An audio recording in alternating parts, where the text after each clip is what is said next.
One last time, I have to see this ground. It's beautiful now, as if nothing had happened here. Soon they will tear down the main house, and then nothing will be left. Nothing. Except what I remember. I grew up in the town nearby, where my father was the mayor, and where this house stood, waiting for me. It was built by Wilfred Butler. We had never seen him, and he never lived at home. Until the day before Christmas in 1950, he finally did come back. For the last time.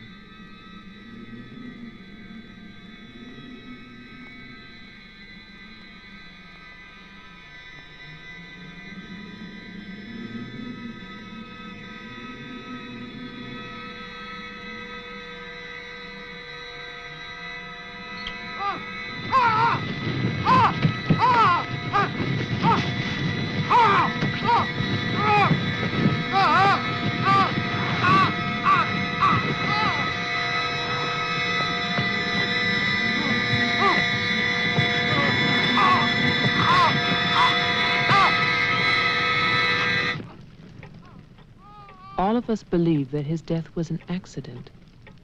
No one knew that another person had come to Butler House that Christmas.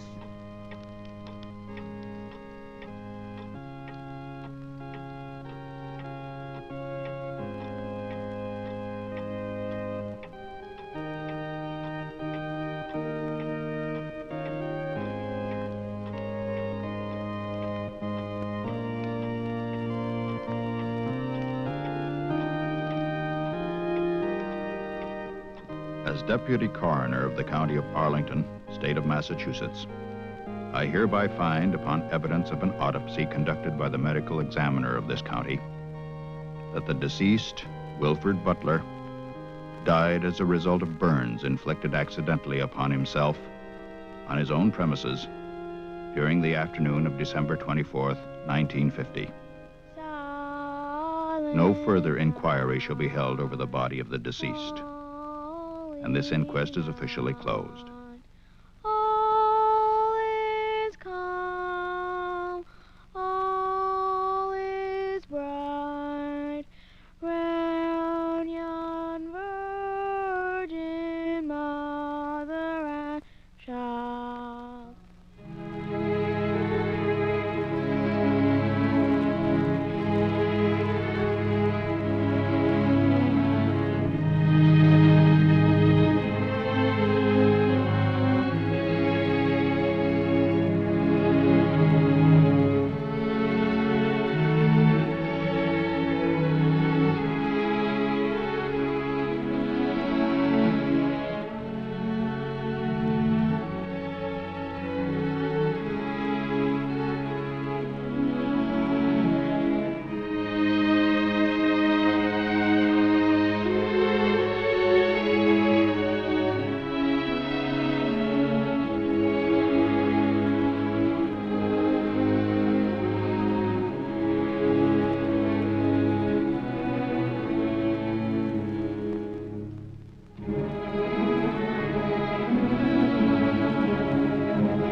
After the coroner's inquest, on New Year's Day, they buried Wilfred Butler.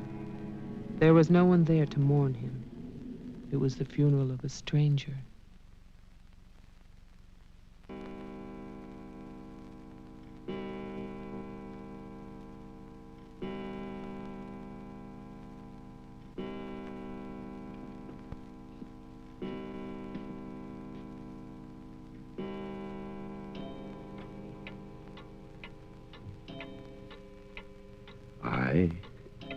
Wilfred Butler, being of sound mind and body,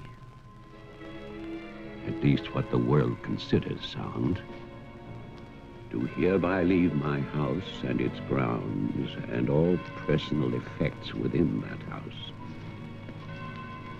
to my only surviving relation, my grandson, Geoffrey Butler. And I solemnly charge him with one duty.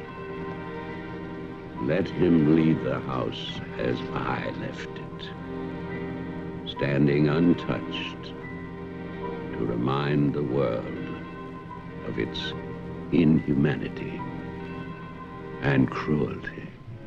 For 20 years, that house lay empty, exactly as Wilfred left it. And then, last year, rumors began that it was finally being sold. The newspaper story traveled through the county to a state hospital for the criminally insane.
The man who came to sell the house had never seen it.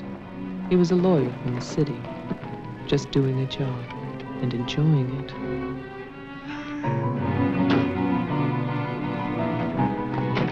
Stop and look serious, please.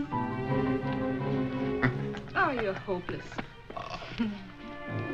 Oh, look. Hey, wait, where you going now? The mayor's gonna have a fit, kid. One more shot. Come on. Stay there. I want one together. And smile.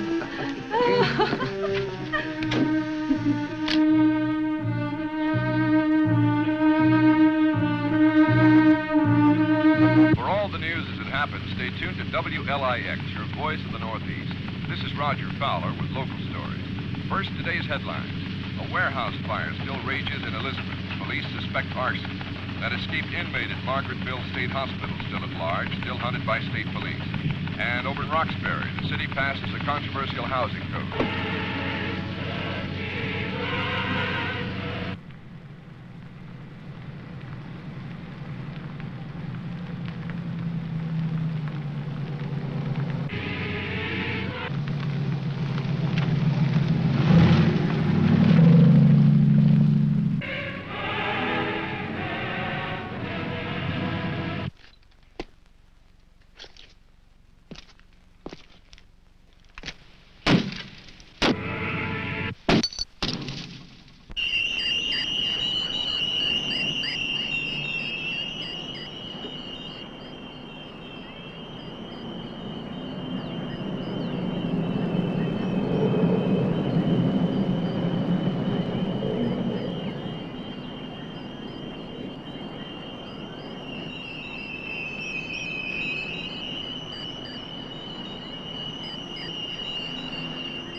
Well, didn't I tell you?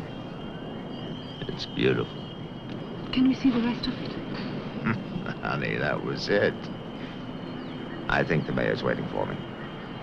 My love is such an important man. Right. Laura always says that. Darling, What? Don't be long. Honey, if you get bored, just look at the view. Sooner or later, that viaduct's gonna take us back home.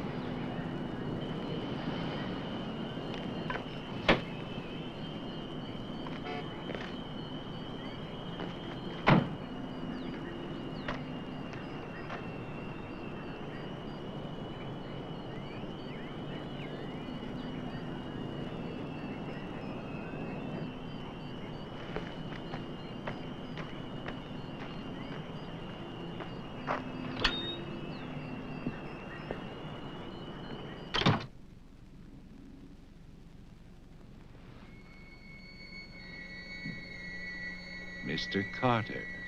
Mr. Mayor.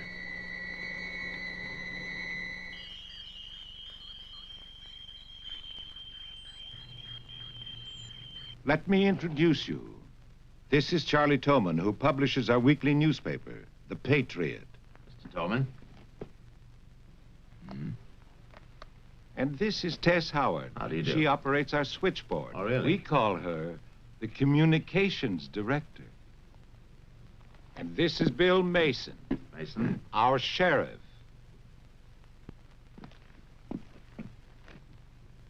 Won't you sit there, Mr. Carter, at the head of the table? Thank you. I didn't expect to meet you all together. It's quite a reception.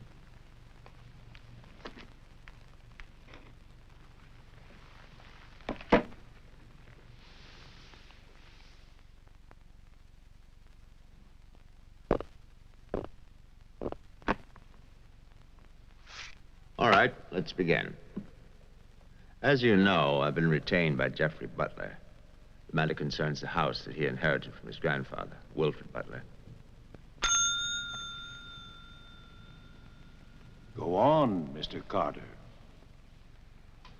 I believe that you offered to buy the house for my client. Offered. We begged him. We wrote letters That's and we... enough, Tess. Well, it's true. Trouble. There's always trouble. I can sympathize. I spent the last 20 years and more driving people away from there. Prowlers, burglars, kids, they're the worst.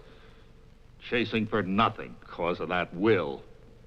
That dribble about humanity. No. Inhumanity. What the hell is that, huh? Yes, well, he was a bitter man. Hate. It must have been very hard. It must have been hate.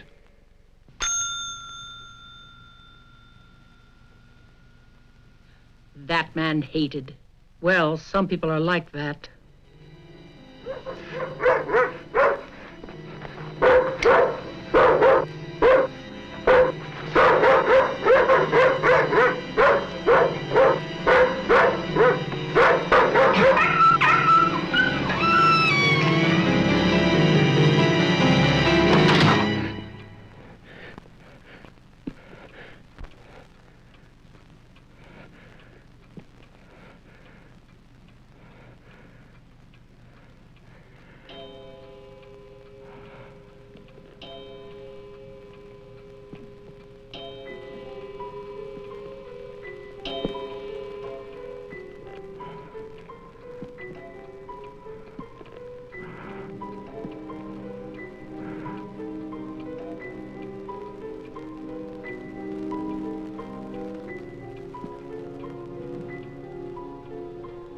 The question is, well, do you still want the house?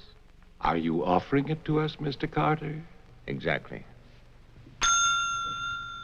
Why now? Well, that's Mr. Butler's business, isn't it? You know we're not rich. Most of us came here during the Depression. But we love this town. It's our home. And naturally, you want to improve it. Exactly.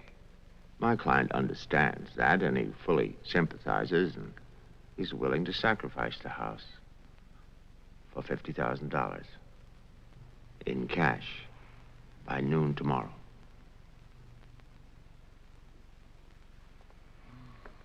That's an awful lot of cash. It's also an awfully good bargain. You could go to Wilton. You could go now to the bank. Am I clearly understood? All that cash. Perfect. I'll wait for your answer till tomorrow. You're spending the night here? Yes. May I ask where? At the Butler house. We could put you up at the motel as our guest. No, the house is fine. The Paradise Motel. That's very kind of you, but I'm meeting Mr. Butler about some personal items. You'll want a phone. I can reconnect the line. Don't trouble, please. No trouble. You'll need a phone. Don't want to be stuck out there. Well, you've convinced me. Thank you. By the way, have you known Mr. Butler a long time? No, I've never met him. He called me and asked me if I'd handle this for him. I said yes. He had the key delivered to my office. Mr. Mayor, Sheriff, Mr. Towman, Tess Howard. See you all tomorrow. In fact, I'm looking forward to it.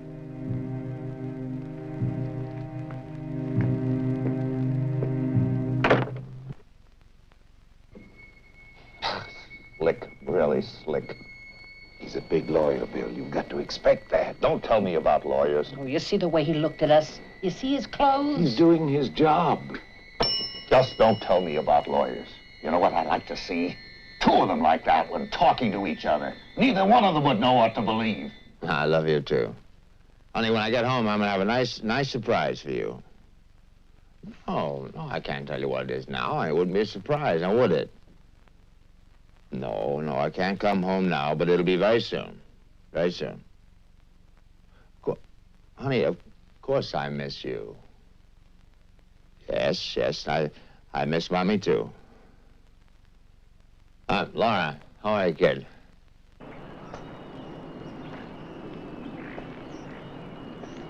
So I'll call tomorrow. No, I want to call. I want to talk to Jenny. Yeah, well, as a matter of fact, I'm having a fine time.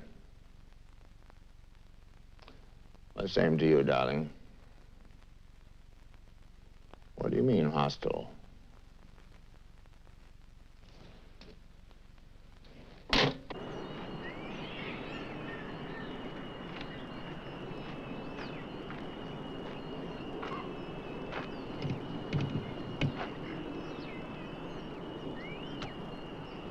I was wondering, if we get it, what then?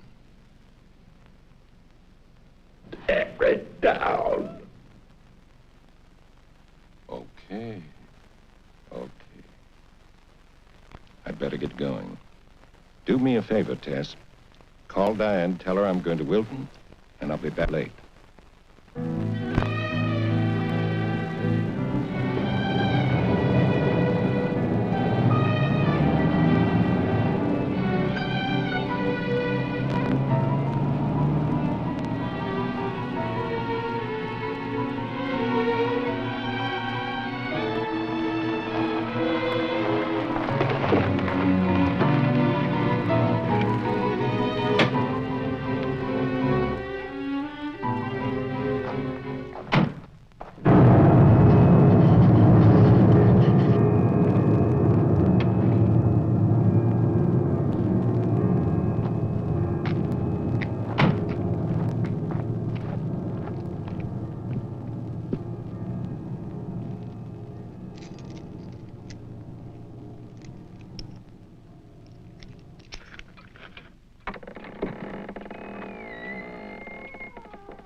It's fantastic, isn't it? Yeah. Butler wasn't kidding. Nobody's lived here for years. That would be such a waste. It's his grandfather's monument. You know, There's a caretaker who keeps this place just the way he left it. What kind of monument is this? Well, that's the trouble. Nobody remembers anymore. That's what usually happens in America. I remember this. And he walks with me, and he talks with me, and he tells me I'm his own. And he walks with me, and he talks with me, and he tells me I am his own, and the joy we share as we tarry there. You're not serious. I used to hear that at funerals. At funerals? Yes. When I was a kid in Chipley, Georgia. There's also a Chipley, Florida. But they have both been subsequently eradicated from the map. None other has ever known.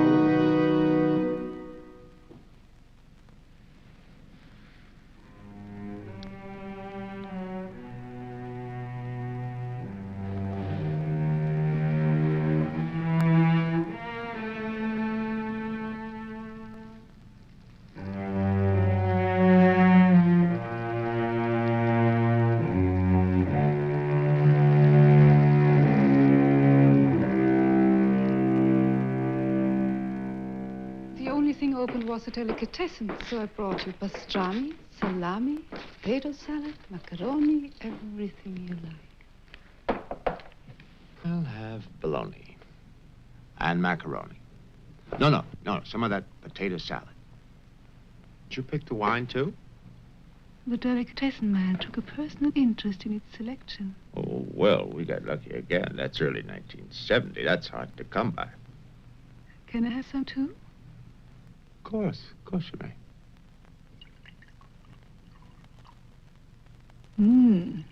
Thank you.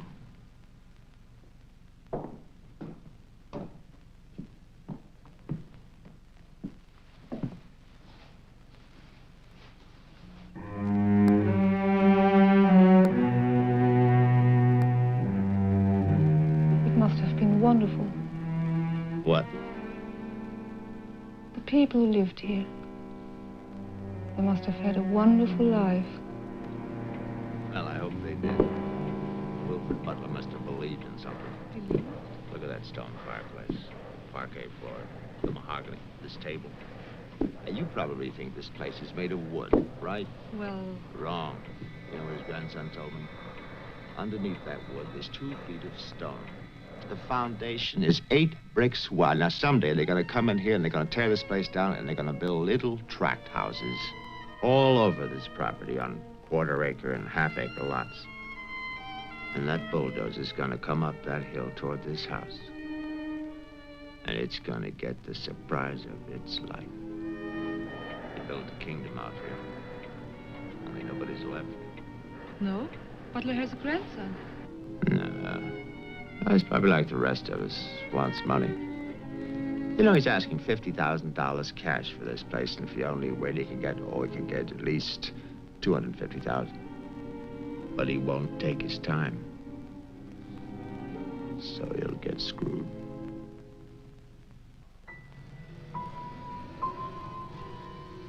Do you want to go upstairs now?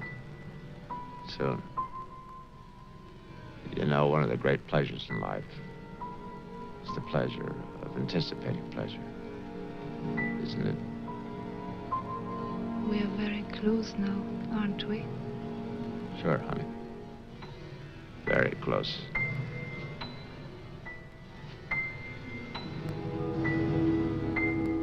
I don't see any beds yet. Well, keep looking, honey. Butler said the place was furnished.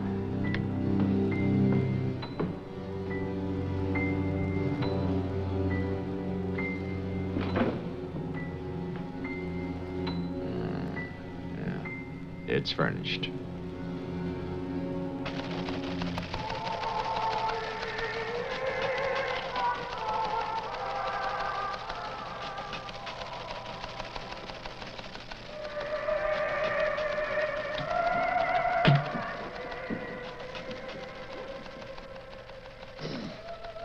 Anything doing? No, sir. But look at this. More football, huh? Look how they smeared that quarterback. Look at his arm. Got no time now. Oh, Tess.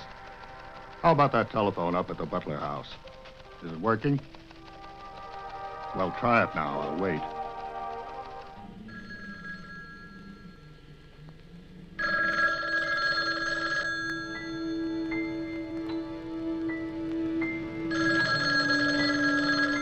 Hello? Oh, yes, Miss Howard. Yeah, the phone's working fine. Very nice of you to call. Thank you. Good night. Honey, I'm going down to the car to get some cigarettes. Be back in a minute. Okay. Don't get lonely. No, no.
Did you get your cigarettes? Yes, I did. May I have one? Sure. You know, it's the most amazing things. These cigarettes come in these very small packages these days. Oh, that's for me? Mm-hmm. Can I open it? Oh, no. Our Christmas is day after tomorrow. Is that an order? Yes, ma'am, that's an order.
Bill, someone's calling from Butler House.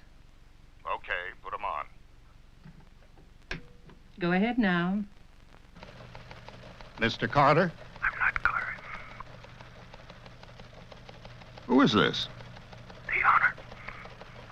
Butler. I'm worried, Sheriff. Carter's not here. Speak up, I can't hear you. I can't. I'm sick. Can you come here? What is it? What's wrong? His car's here, but he's gone. Won't you come? Okay. Now you stay put in that house. I'll wait for you. Please, hurry. I'm afraid. Now take it easy. I'm coming.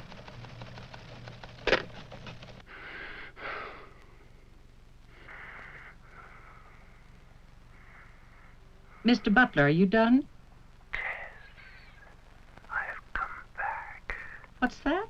Tess, I want to see you again. Hello? Who is this? You know me, Tess. It's Marianne. Tell the mayor. Tell them all. I'm waiting in my father's house. Tess, it's so lonesome here.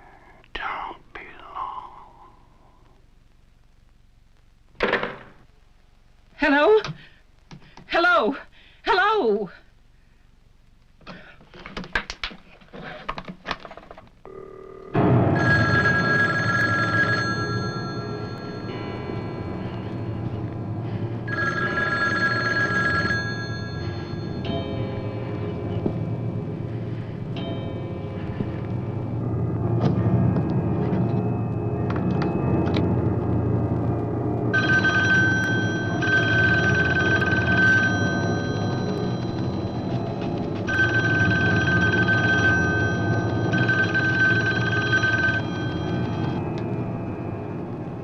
Oh my God, where is everybody?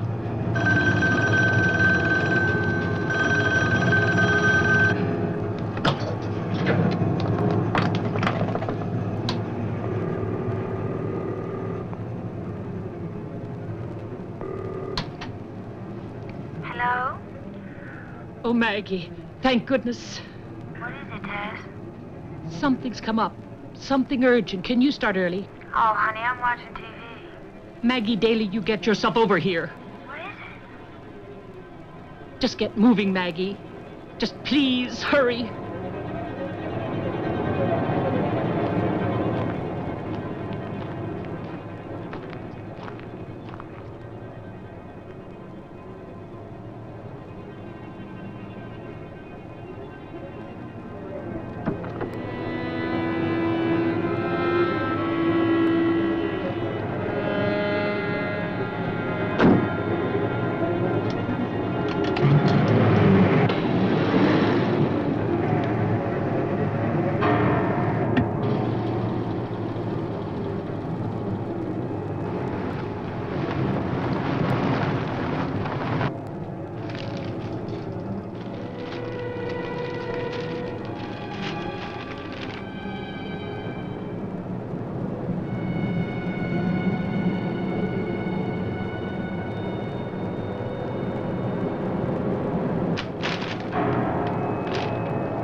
Come in. It's open. Okay, mister, that's far enough. What do you want here? Mayor, Try again. My father's not home. And don't move. you want me to put my hands up? No. Just stay there. What are you staring at? I seem to remember you from the road. That's why I'm holding a gun. You scare me. That makes sense. Thanks. Does everybody carry one here? You can ask the sheriff when he gets here. I'll call him. I'm sorry to disappoint you, but the sheriff's office is empty. How do you know? I was just there. Who are you? Jeffrey Butler. Oh, you're the one who's selling the house. Yes. Have you any ID? Come on. Don't laugh at me. I want your ID. Some maniac escaped from Margaretville.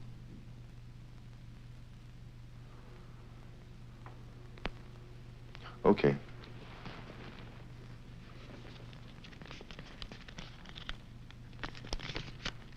Put it on the table.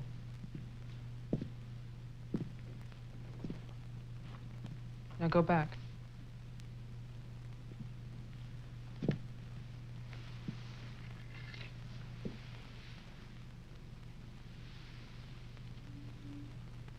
California license.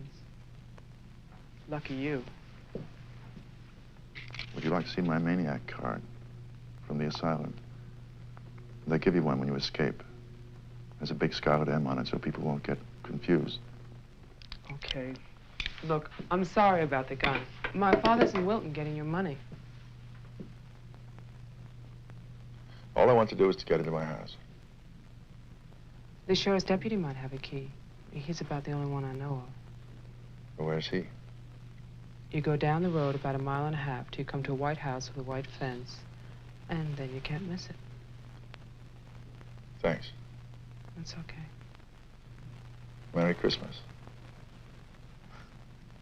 Same to you.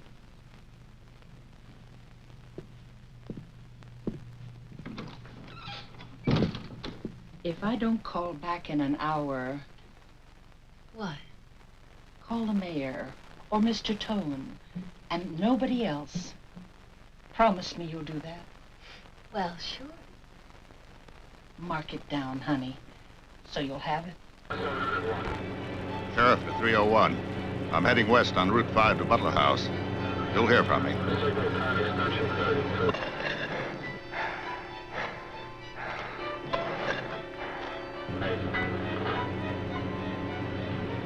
What the hell? What's that light out there?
Hi. Hi. Did you find the deputy?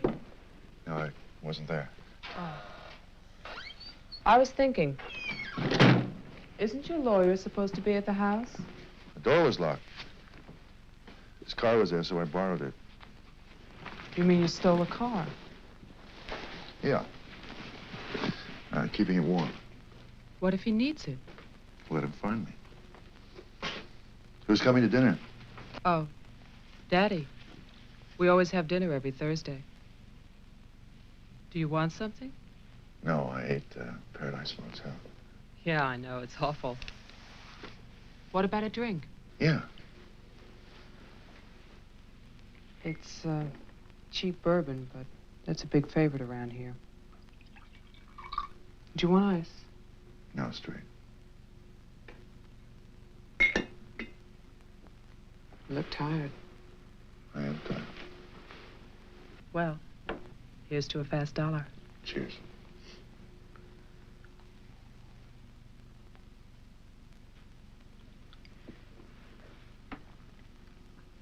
Why did you decide to sell the house? Needed the cash. After all these years? I need it now. Huh. What's it like on the inside? You know, I've never seen the inside. When I was a child, my father told me to stay away from it, or something terrible might happen. Sort of like a haunted house. I haven't seen it either. You're going to sell it and you've never seen it? Yeah. I don't know. It's too bad. It's about the only place to see around here. Oh, I forgot. Someone keeps calling with a message for my father. She says that she's waiting at your house, in the reception room. What woman is waiting in my house in the reception room? Oh, I don't know. It's not a voice that I know. I better go out there. Can I come too? What for? I'm pushy. I suppose you'll be going back to California soon. California? You said you lived there, remember? No, I'll be traveling. Jeff, look. It's the sheriff's car.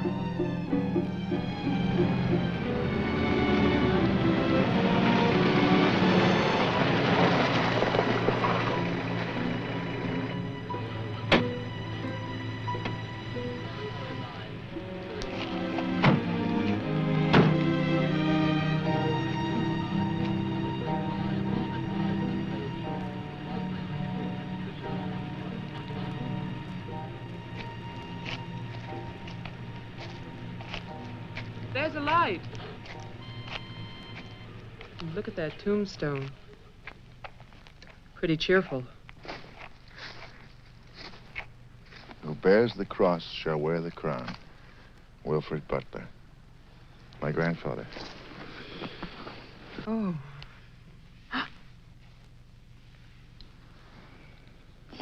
Someone left their sunglasses in the snow. They're the sheriff's. My lawyer's missing. So is the sheriff. You get strange phone calls. And now someone's fascinated by my grandfather's grave. Let's get out of here.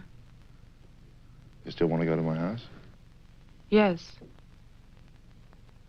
But I don't want to go alone. Listen. I'm not nervous. Well, of course you're not. Oh, it's the cold. I'm shaking from it. Let's get out of here. Okay.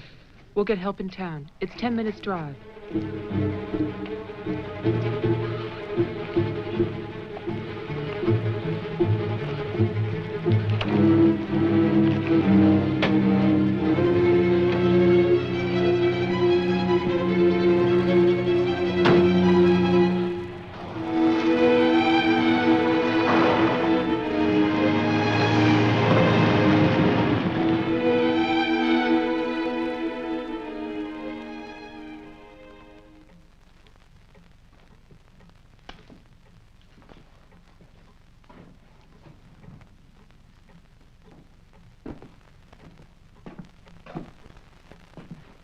Night, Mr. Towman.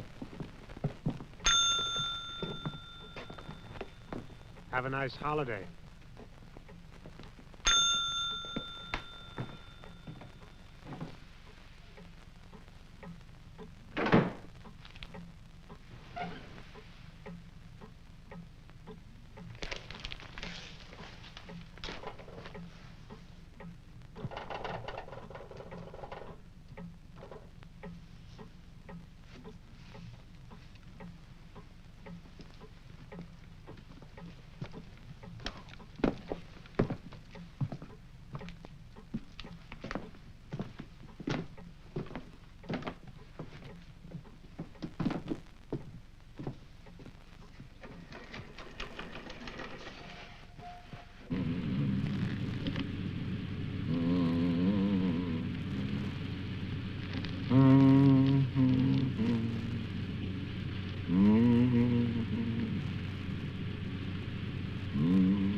Deputy's not here, but Towman is.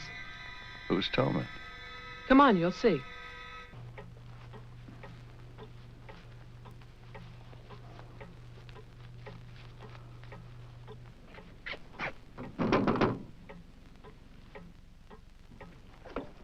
Mr. Towman, wait. No, please, I have to talk to you. I'm sorry. This is Jeffrey Butler. He's the one who's selling the house. He can't get inside the place. And my father's gone to Wilton. So we wondered...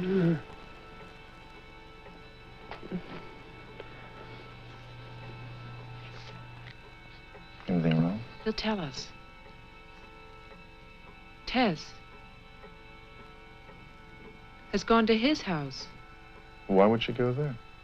I don't know. Anyway, she won't get in. You say it's locked. He says she hates the place. Would you like to drive there? Diana could stay here, lock herself in. I need a key.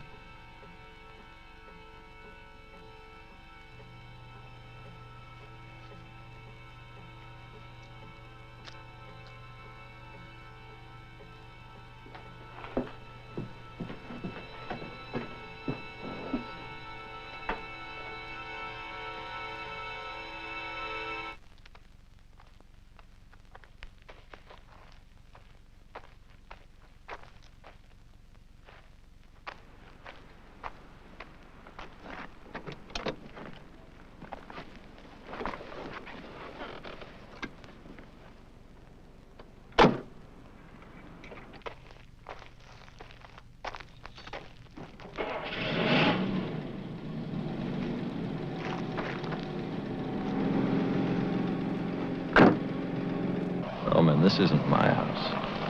It's Tess's.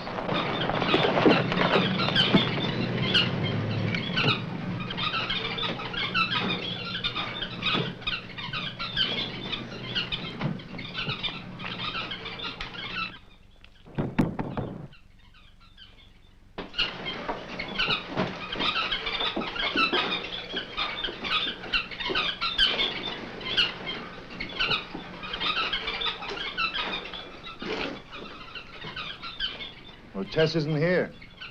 Are you satisfied?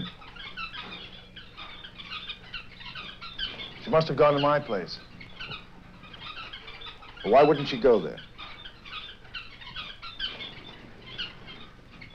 She hates it. Maybe she went to see the woman who's there. Someone called the mayor's house before. Said she'd be waiting.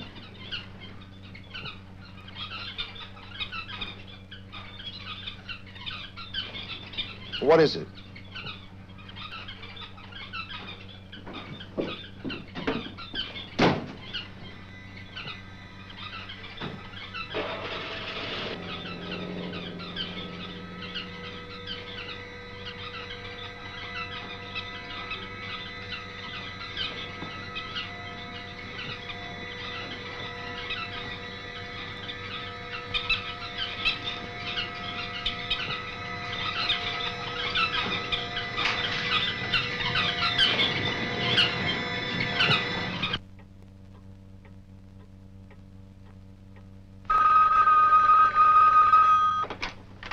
Hello, Jeff?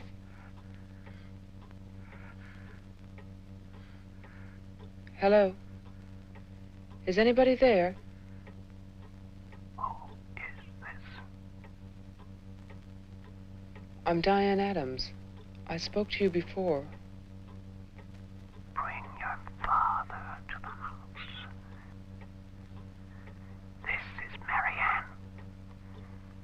Tell him I have the diary. I'm waiting. Who are you? He'll know. Christmas Eve, 1935. Hello? Hello?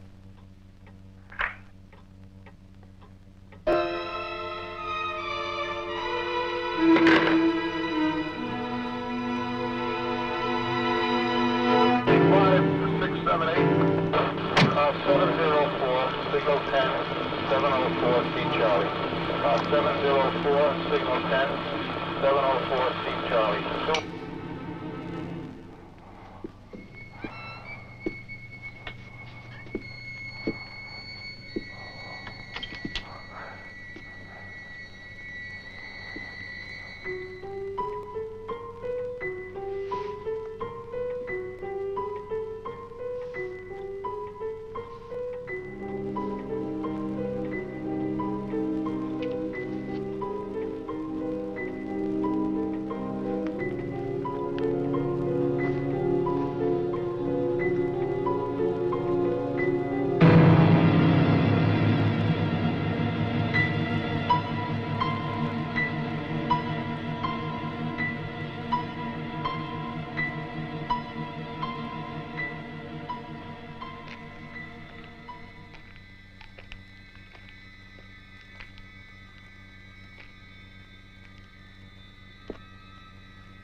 Sheriff, I saw your car.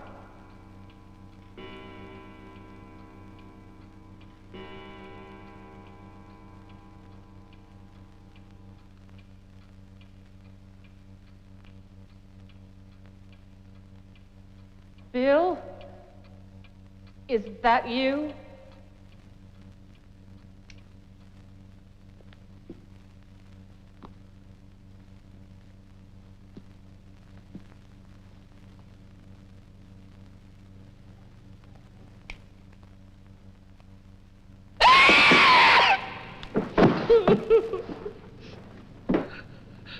Tess, you can't see me, but I can see you. Oh, yes, I remember that face. You're older now, and fatter, but still Tess. And you're frightened, aren't you? Don't be afraid. I want to help you. Take my hand. Take it, Tess.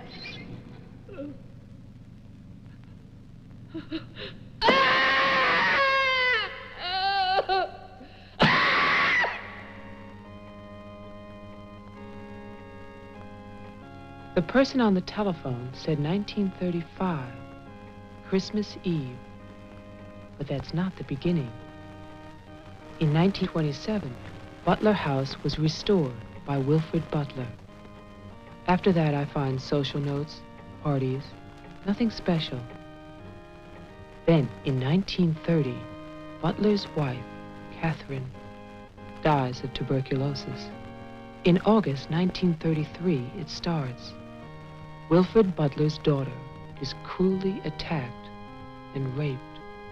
Her name is Marianne, the same name as the caller who left those messages tonight. She's 15 then.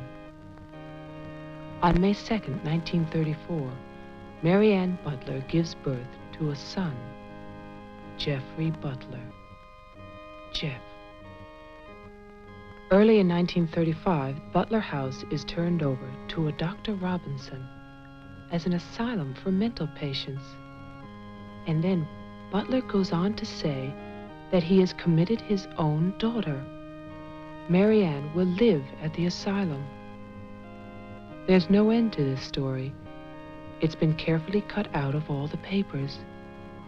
Why would Towman do that?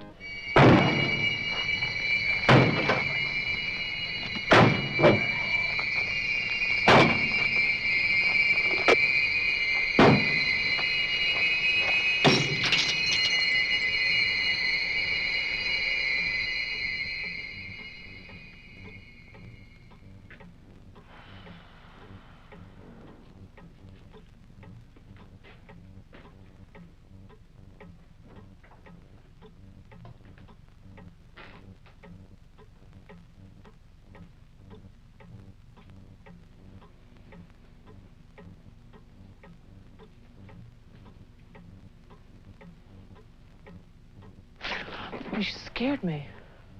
Oh, what happened? What happened is, Tess has 40 bird cages.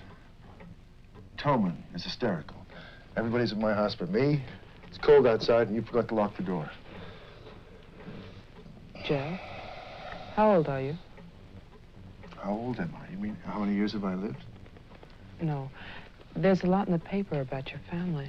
I don't want to talk about my family. Wait a minute. There's a woman calling, and she says her name is Marianne. That was your mother's name, wasn't it? My mother died in childbirth. That's when I started traveling. It's not what the papers say. What's your point? I just thought that you should read something for your own good. Nothing you could tell me about my past or future would be for my own good.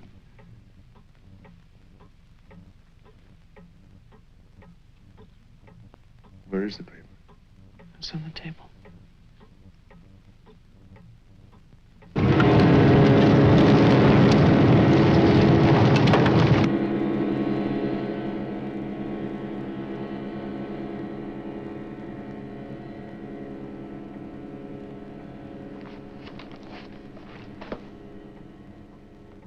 It's so stupid to lie. I missed the whole event. Jeff, maybe your mother's still alive. Maybe she's waiting for you at the house. I don't know.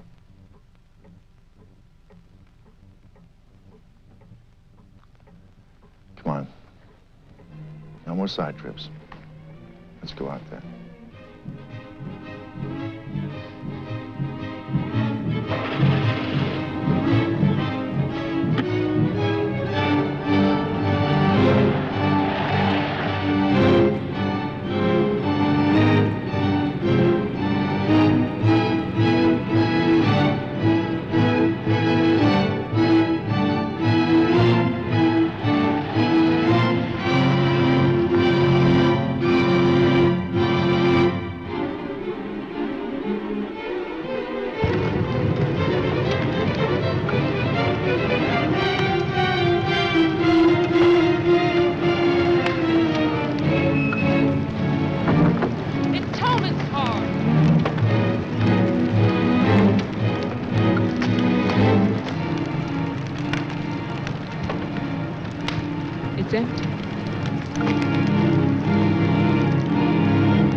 He's dead.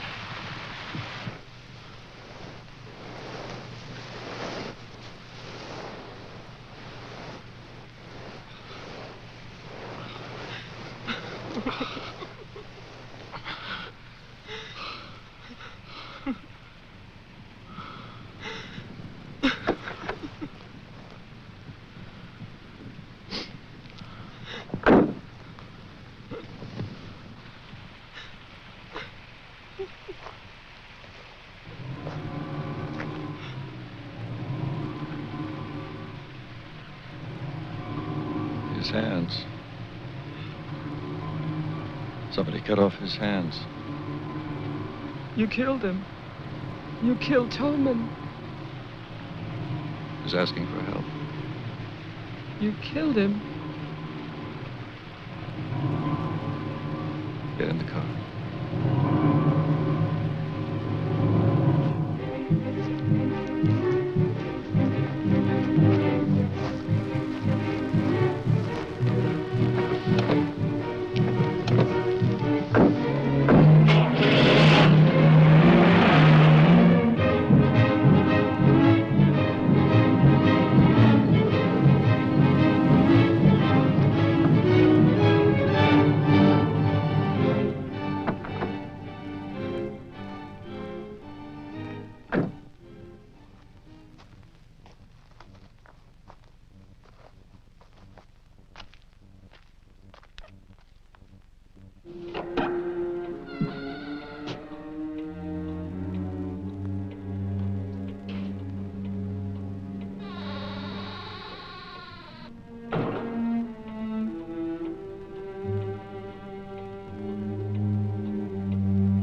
Butler house.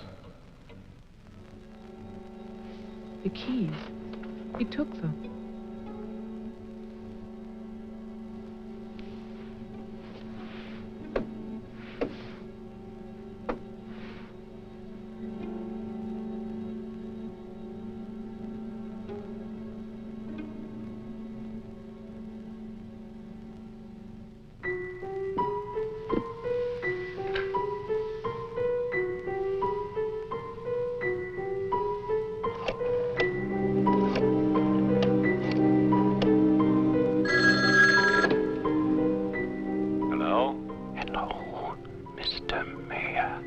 Yes, what? This is Marianne Butler. I'm calling from my house. Won't you come over here, Mr. Mayor? We're having a reunion. Everyone's here, even your daughter.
I write this knowing that no one shall ever see it. Not my beloved daughter, or even my grandson, Jeffrey. I write for myself in the hope of forgiveness, if that is still possible. And I write for you, Marianne, whose youth and innocence I have destroyed. By 1935, the doctors had treated my daughter for a year. I had believed they could cure her. The child, Jeffrey, was taken from us and sent to California. I turned my house into an asylum. I brought doctors to live there. I welcomed other patients. Useless. All of it.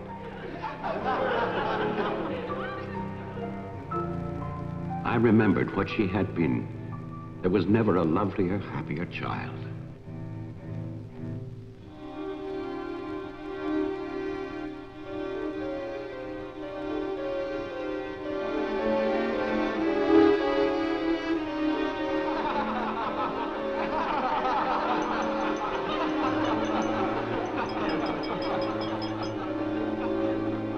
Ladies and gentlemen, now quiet, please. I propose a toast. Doctor, please. By Christmas of the first year, I knew that I must act, not for myself, but for my helpless child. Led him to create this institution. Our friend... I had no plan. All I knew was that I must take her from these men with their promises, their lies. Shall we?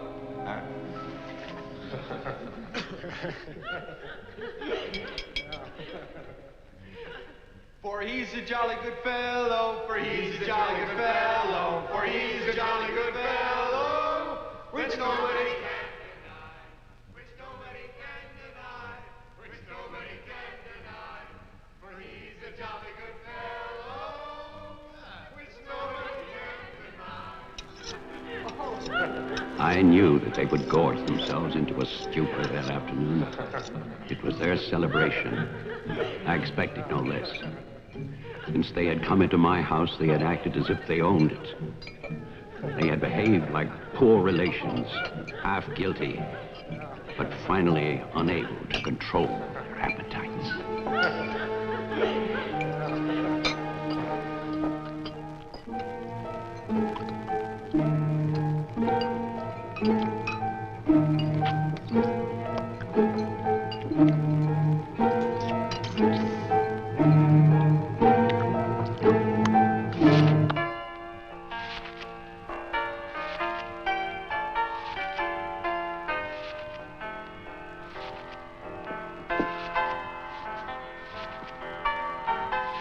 After dinner, they danced and drank as they usually did. All the time, Robinson would smile and reassure me. They expected me to believe, because I had no choice. Wilfred, trust me. He really believed Marianne would be well. He saw a light. There is a light at the end of a long tunnel. Believe me. There is a light at the end of a long tunnel.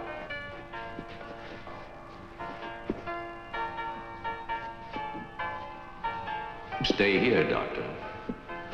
I'll get more champagne. He was ready. I knew it. Drunk and fat and full of his own importance. I left then.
My cruelty to Marianne was inhuman. I know that. I had loved her. I had fathered our child, Jeffrey. I had brought her to this. But I swear that on that afternoon, all I wanted was to save my child.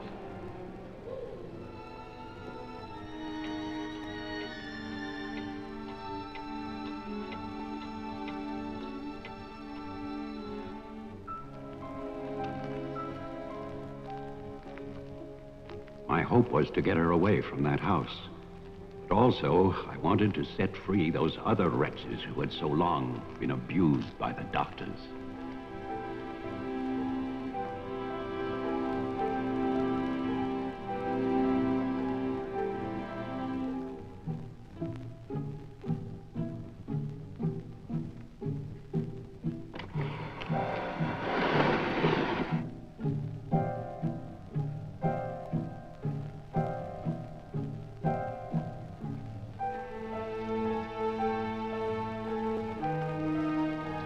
I knew what they might do if these inmates were freed.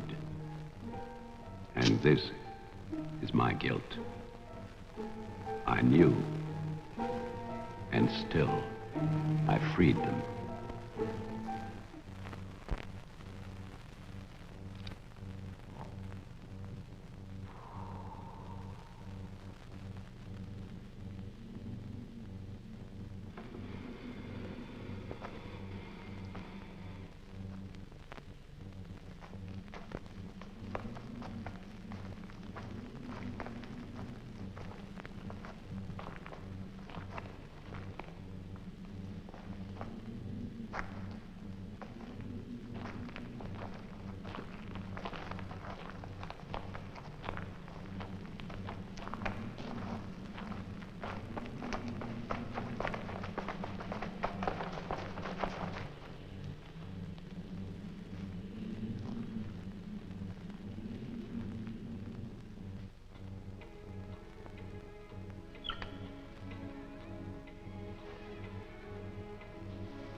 After the inmates started for the house, I went to get our car to take Marianne away. I do not know exactly when she slipped away from me. I assume that when they saw her in the dining room, the inmates believed her to be part of that household which they hated. And so, they killed her. Later, there was a celebration. And then most of the inmates fled. I don't know where. But I shall never forget what they did to my child. Since that Christmas, I have lived in prisons and asylums. Lived anonymously, as an animal. I have wandered in bitterness until all seasons have become as one. And that is a season of vengeance.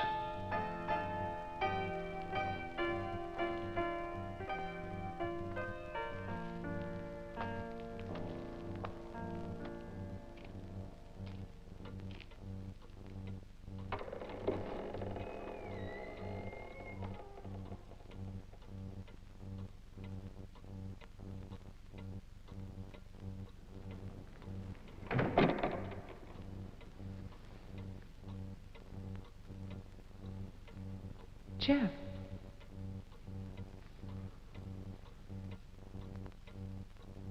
Jeff. Wilfred Butler is still alive. This is still his house. Your grandfather died in 1950. He was burned to death in this house. My grandfather poured gasoline over a squatter he found here. The town wanted to believe he was dead. They still do.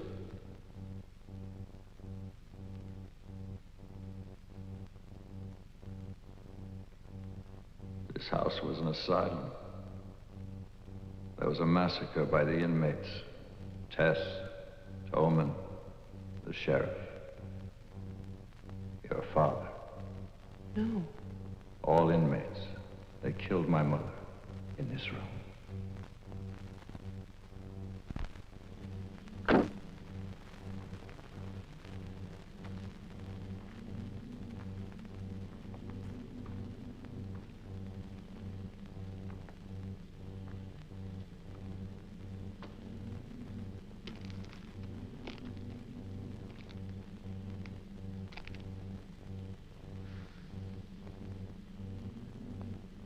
Who's that?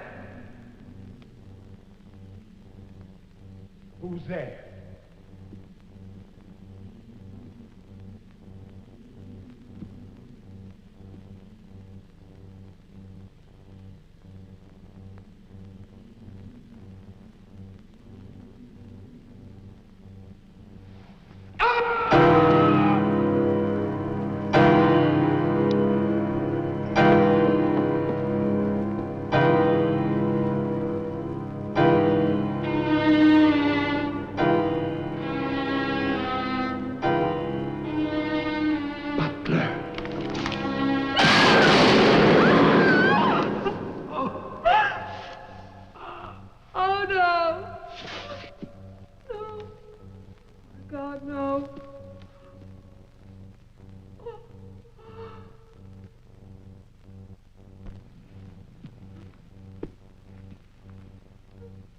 Daddy? Daddy?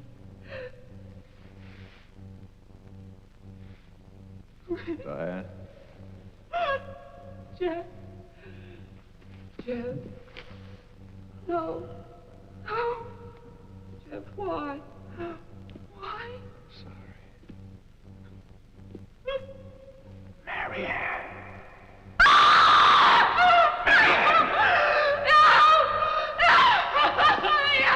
Don't run away. Don't. I'm your father. Don't be afraid. I won't hurt you. Please. It's all right. I won't hurt you. I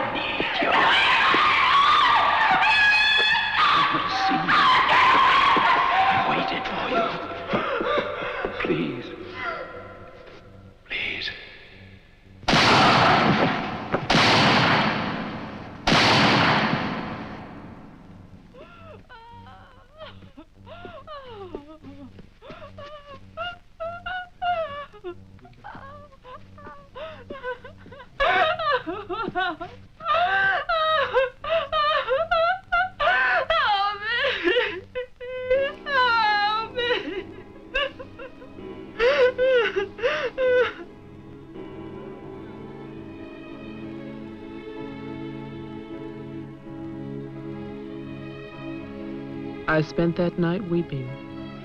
By morning, there were no more tears.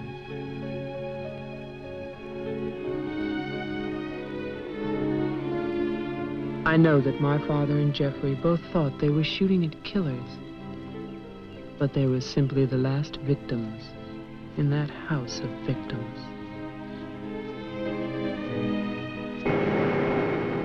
And now, a year later, they will tear down Wilfred Butler's monument.